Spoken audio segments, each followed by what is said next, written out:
Que vitória do Fluminense! Que vitória retumbante do Fluminense! O Fluminense está classificado para as quartas de final do Mundial de Clubes. E depois da vinheta, eu te conto um pouquinho mais de como é que foi o jogo.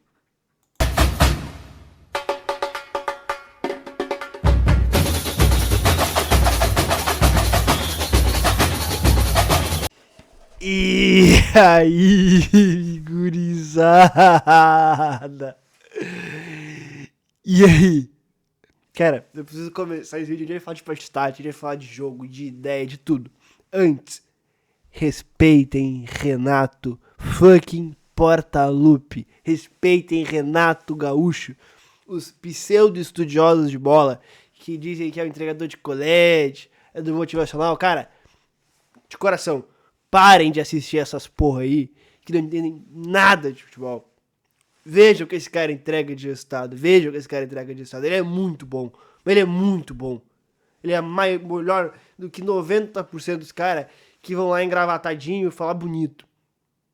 Não que não pode falar bonito. Só que tu não é obrigado a não é isso definir tu entender ou não de futebol. Entendeu? Então, por favor, vamos começar a diferenciar quem fala bonito e faz pouco. E quem não precisa falar e faz muito. E faz há muito tempo. Beleza? Dito isso, vamos falar da vitória de 2-0 do Fluminense em cima do Borussia Dortmund.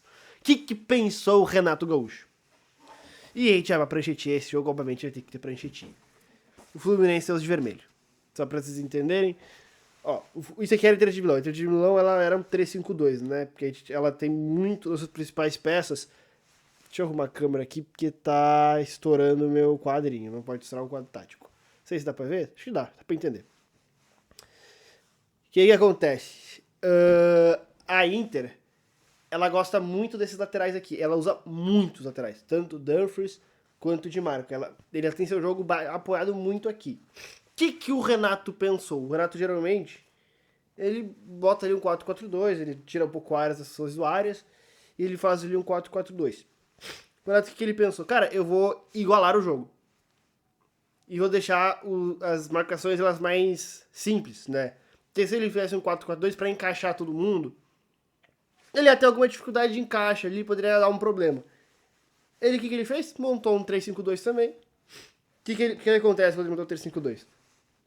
René e Samuel Xavier conseguem saltar de maneira mais fácil nos dois laterais da Inter, né? Porque uma coisa é eles estarem numa linha de 5, o espaço que eles cobrem é 1, que eles têm que cobrir é 1, do que eles andam numa linha de 4. Uma linha de 4 eles andam por dentro. Olha a distância aqui. Olha a distância que muda.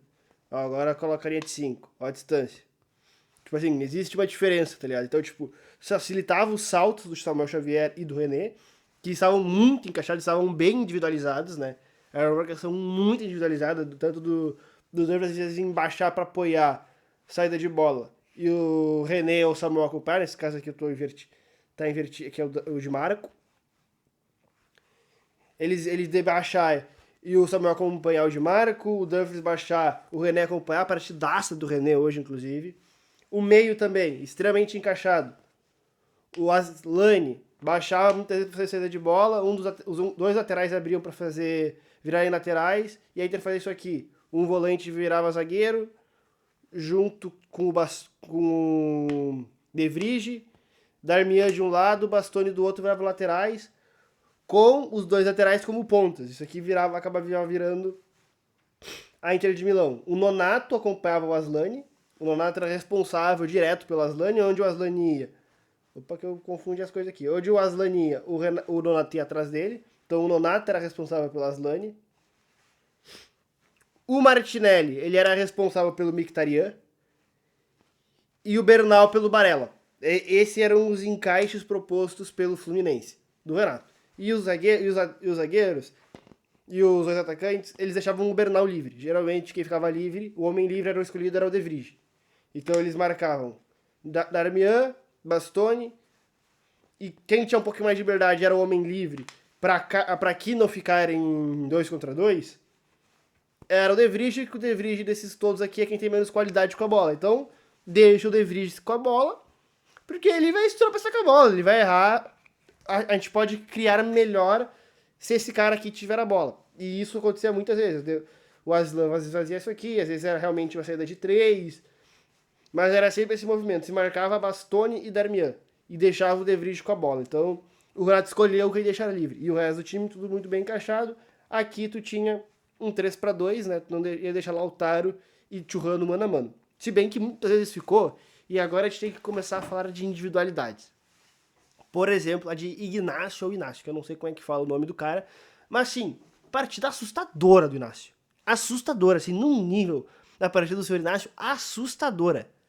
Cara, de altíssimo nível, altíssimo nível.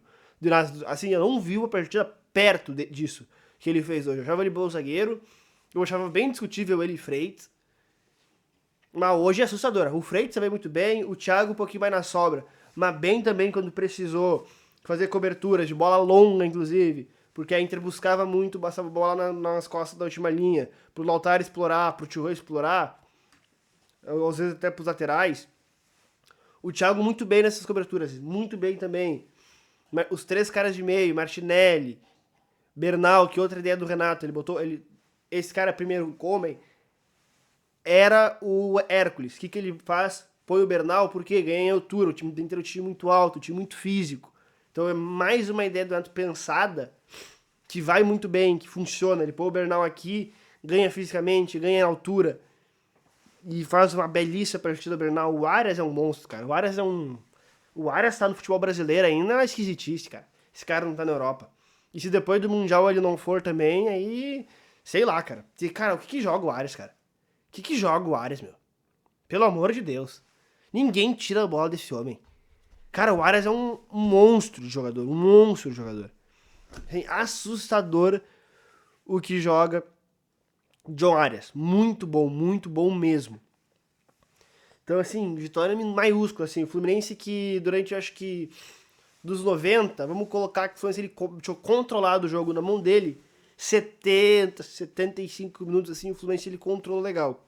A partir disso, eu acho que fisicamente o Fluminense cai, assim como a Inter caiu muito, e o fim de jogo tu vê os dois times muito espaçados, por conta desse cansaço, assim, que, cara, chega uma hora que o corpo ele não responde mais, que tu tá morto fisicamente. E eu acho que o Fluminense chegou nesse ponto, assim. E dali ele começou a dar alguns espaços, que aí apareceu o Fábio, apareceu um pouco de sorte, que a Inter colocou 2 bolas na trave, assim, uma partida, assim, de almanaque do Fluminense, assim, gigantesca partida do Fluminense. Pra agora, o que vai acontecer? Tem que esperar. Provavelmente teremos o City. Dá pra passar do City? Eu acho que não.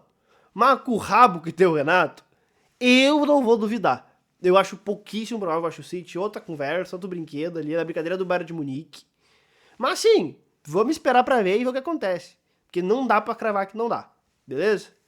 Deixa o like aí, tamo junto, se inscreve no canal, é nóis. Vamos, Fusão!